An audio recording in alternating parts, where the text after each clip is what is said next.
the substance of the complaints registered by Krupskaya and Khrushchev, as opposed to whether the words actually came from Lenin, cannot be credibly disputed. Who could deny that Stalin capriciously abused power? Who can defend Stalin's efforts to glorify himself as the hero of the Great Patriotic War and of the Soviet Union? Who can ignore the undisputed brutality of the Great Purge or of Beria's NKVD? And who can seriously doubt that Stalin did, in fact, behave in the most uncomradely manner imaginable, as a matter of course? Did Stalin not violate the principle of collective leadership? Did he not brand loyal party members as enemies of the people as a pretext for their executions? And did their executions not violate the principles of revolutionary justice laid out in the Soviet Constitution? Is it unfair of Khrushchev to characterize Stalin's treatment of other party leaders as disdainful? Let's recall that the epithet enemy of the people was used to rationalize mass terror. Under what circumstances, exactly, does the necessity of intensifying the class struggle require state murder as collective punishment for ideological opposition? At the 20th Party Congress of the Communist Party of the Soviet Union, Khrushchev spoke of the moral and physical annihilation of those who opposed Stalin's concepts. Khrushchev speaks of brutal violence toward political opposition, bullying writ large, since those targeted, according to Khrushchev, had already been defeated in debate and thus rendered politically powerless. He says the concept of the enemy of the people eliminated all ideological struggle. Who denies these allegations? Stalin brutally violated revolutionary legality, says Khrushchev, arbitrarily punishing comrades without trial and without normal investigation. Whether one embraces or denounces Marxian reformism, can we not agree with Ralph Miliband's statement in his book Marxism and Politics that Stalinism was a regime which stamped out opposition in anticipation and constantly struck at people who were perfectly willing to conform on suspicion that they might eventually cease to be willing. No such conformity was demanded in the first years of the revolution, and it formed no part of Leninism. The Beria Gang, as Khrushchev calls them, committed mass atrocities, including rape, indefinite illegal confinement, and large numbers of executions without trial. Those who view Beria's crimes against humanity as merely a regrettable episode in the great history of Bolshevism put themselves in a position not unlike those who argue that the reputation of the Catholic Church should not be besmirched by the misdeeds of however many bad priests. Karl Marx denounced all superstitious worship of authority. There's no disputing that. We know he condemned personality cults, and we can easily verify who he had in mind: Lassalle. Marx wrote, "Neither myself nor Engels cares a straw for popularity. Let me cite one proof of this. Such was my aversion to the personality cult that, at the time of the International, when plagued by numerous moves originating from various countries to accord me public honor, I never allowed one of these to enter the domain of publicity, nor did I ever reply to them, save with an occasional snub. When Engels and I first joined the secret communist society, we did so only on condition that anything conducive to a superstitious belief in authority be eliminated from the rules. LaSalle subsequently operated in the reverse direction. Did anyone call out the cult of personality that formed around Stalin? Certainly Khrushchev did, after Stalin's death. Did Lenin call it out? This question unearths a controversy that historians have never quite settled. After his death, Lenin's wife, Comrade Nadia Krupskaya, claimed that Lenin demanded that Stalin apologize to her. Credible historians dispute Krupskaya's attribution. Also disputed is the origin of Lenin's so-called testament, a letter Krupskaya claimed was written by Lenin during the latter's convalescence, shortly before his death. For the sake of argument, let's stipulate that Krupskaya put words in Lenin's mouth. Let's concede that it was Krupskaya, not Lenin, who wrote Lenin's testament, which expresses concerns that Stalin's misconduct and ill temper rendered him unfit to lead the party. Let's assume the complaints about Stalin's behavior to follow emanated from Krupskaya, Khrushchev, or both. In that case, can these grievances against Stalin be assessed as modern-day democratic socialists? In that case, the acrimony of certain attacks on Krupskaya might very well strike us as victim-blaming. And we might very well ask ourselves, were Krupskaya's grievances about Stalin's misconduct an instance of #MeToo? Even if Krupskaya cloaked her complaints by attributing them to her departed partner, and even if Khrushchev further laundered her grievance by going along with her defeat, doesn't this tend to suggest that Krupskaya sought aid from powerful men of authority when, on her own, she felt she was powerless to stop her harassment?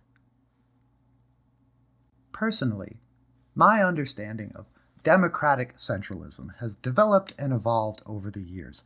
I've transitioned from a hater to a fan.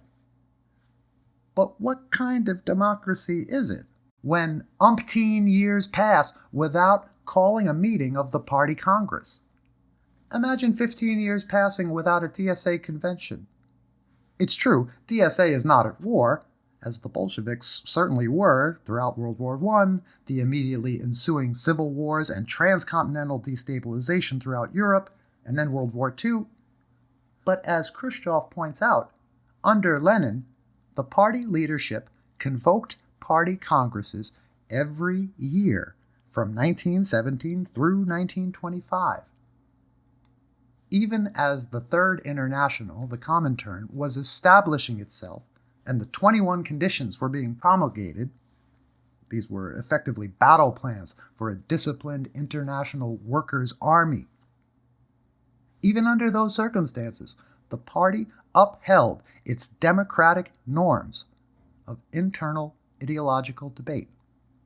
The vision, the understanding of norms of party life set forth by Khrushchev provide a guiding principle we can fully endorse today. Whether or not Lenin actually uttered this or that phrase, and whether or not Khrushchev and or Krupskaya schemed to put words in Lenin's mouth.